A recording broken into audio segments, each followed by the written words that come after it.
In this video, I'm gonna talk to you guys about 20 rules that wealthy people live by. Let's jump straight into it. Number one, they never trade time for money forever.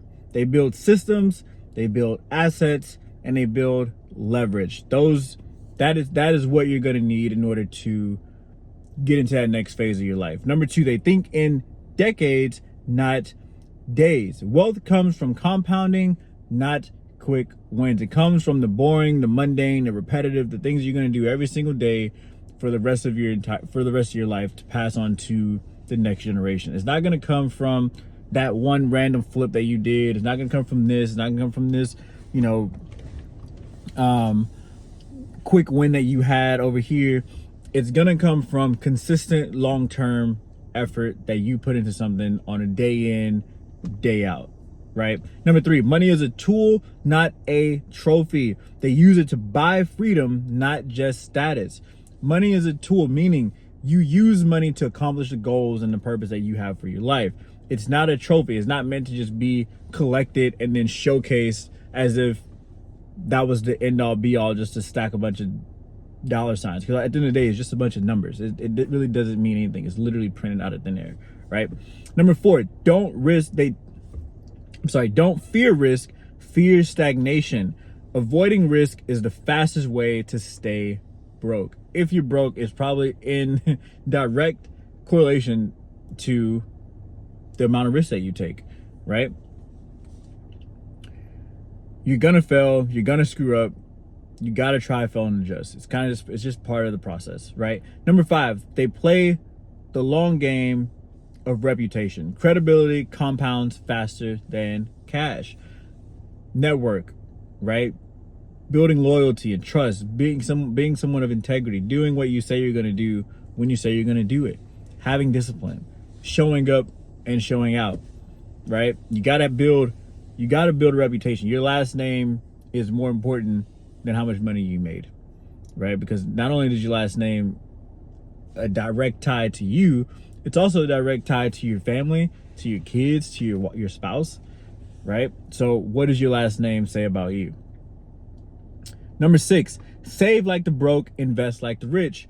Frugal with lifestyle, aggressive with assets.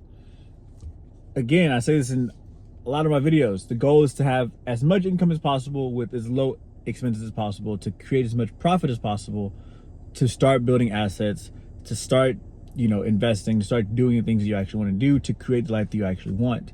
But in the beginning, when you're just working a job and you have your little side hustle going on, keep the income high, keep those expenses low, right? And use that middle to create assets and build other additional cash flows, right? Number seven, cash flow first, luxury later. Only buy luxuries when assets can pay for them. Just like I just said, that profit margin that you have between your income and your expenses, that is what you're going to use to go start creating assets, right? So right now, let's say you're making $50,000 and your expenses are about $40,000, right? You have a job, you're doing your thing. The goal right now is to create a side hustle to turn that $50,000 into $70,000. That $30,000 gap that you have, that most people, what they will do, they'll go take the expenses and increase the expenses to about $60,000 and it's just the same thing over again. You want to go create assets with that $30,000 that you're getting each year.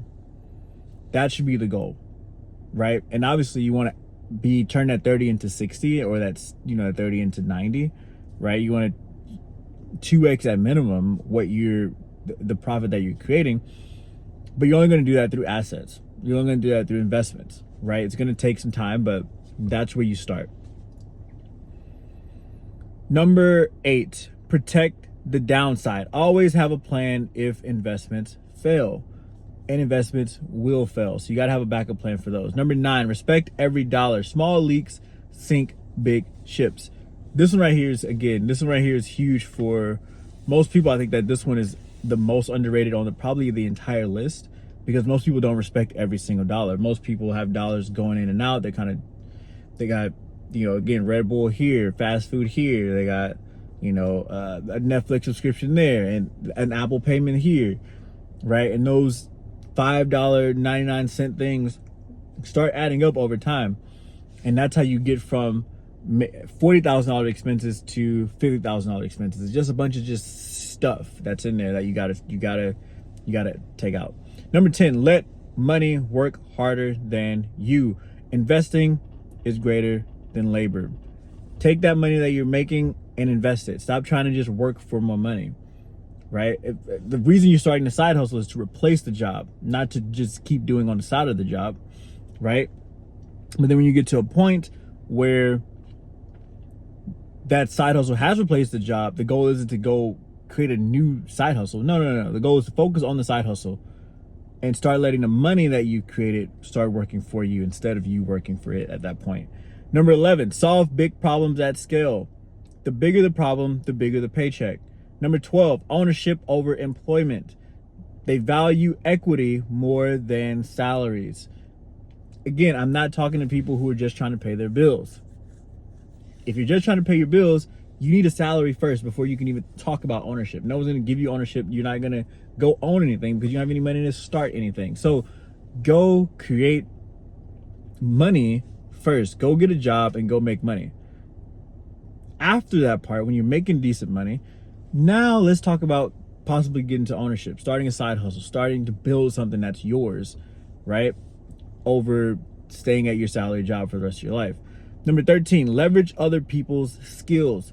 They delegate instead of trying to do it all themselves. There comes a certain point where you want to buy your time back. And the only way to get your time back is to buy it. You have to pay people. You have to hire people. You're going to have to pay for systems and do this and this and that, right? You got to figure out ways that you aren't just this machine that's doing everything, that you have machines working for you too, right? Number 14, obsess over value, not price. Value creates wealth. Price just measures it. Number 15, document, don't just hustle. Systems beat effort in the long run.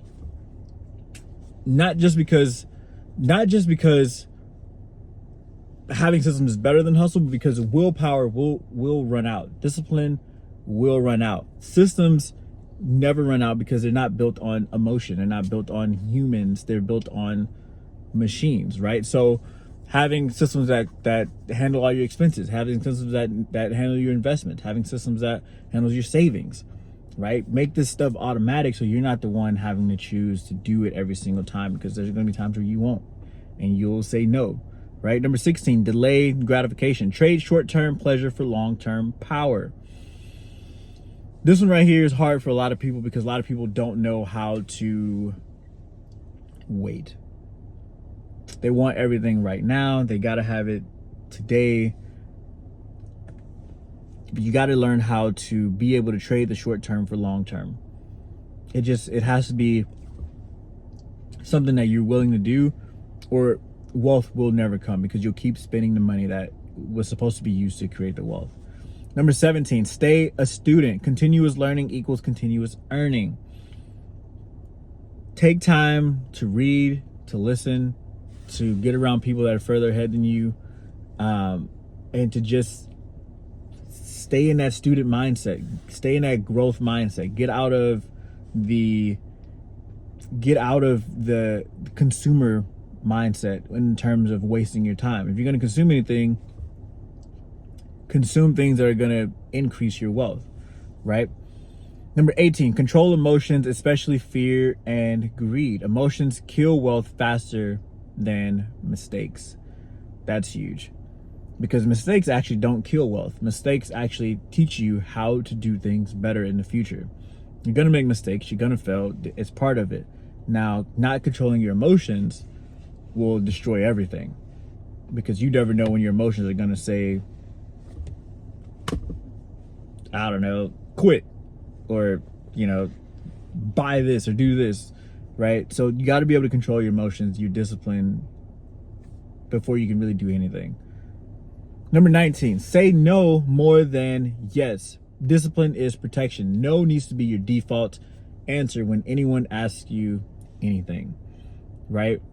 Not because you're an asshole or because you're mean, but simply because you have to become more your purpose has to be more important than what someone else can bring to you, right? And until you get to that point, you'll always say yes, and it'll be hard to say no because you're trying to be a nice person, right? But when you literally can't do something because your purpose is a burning desire, or you have, you know, these things that you're trying to accomplish, you'll even understand why you're saying no. But right now, if you're just saying no out for the hell of saying no, it's going to come off like an asshole, and that's not necessarily the goal either. Number 20, surround yourself with wealth-minded people. Your circle sets your ceiling. Who are you hanging around? I say this, I feel like, so much at this point, but who you hang around is everything. It's better for you to hang around nobody than to hang around a bunch of people who are going the opposite direction of where you want to go. At least if you hang around nobody, you can watch people who are where you want to go and start to form your ideas and your habits around those people. But if you're hanging around a bunch of drug dealers, you are going to become a drug dealer. You're going to start taking drugs. It's going to happen. If you're hanging around a bunch of broke people, you're going to become broke. Why do you think wealthy people don't go to poor neighborhoods and just sit there? It's not because it's just nicer everywhere else. It's simply because the association. Why do you think wealthy people pay twice as much money for certain restaurants when the food isn't necessarily always better at the nicer restaurants? It's because of the association or the lack of other associations in those establishments. Why didn't they go to the nicer, I don't know if you've ever been to like a really nice hotel versus a mediocre hotel. They're basically the same crap. The difference is the price and the association. At the nicer hotels, you have people that are at a different caliber of life. At the other hotels, you could have all calibers of life. And the people who understand association, their goal is to be with these people over here and to get away from the people all the way over there. That's just the way it works. And that's how you got to look at life if you really want to get into those next levels, right? And actually surround yourself with bigger and better circles, right? Again, those are 20 rules that wealthy people live by. I didn't want to take too long on this video. I kind of wanted to go through these pretty rapid fire. But go ahead and hit that like button. Comment below which one of those stood out the most to you. And subscribe to the channel if you haven't already. Catch you guys on the next one. Peace.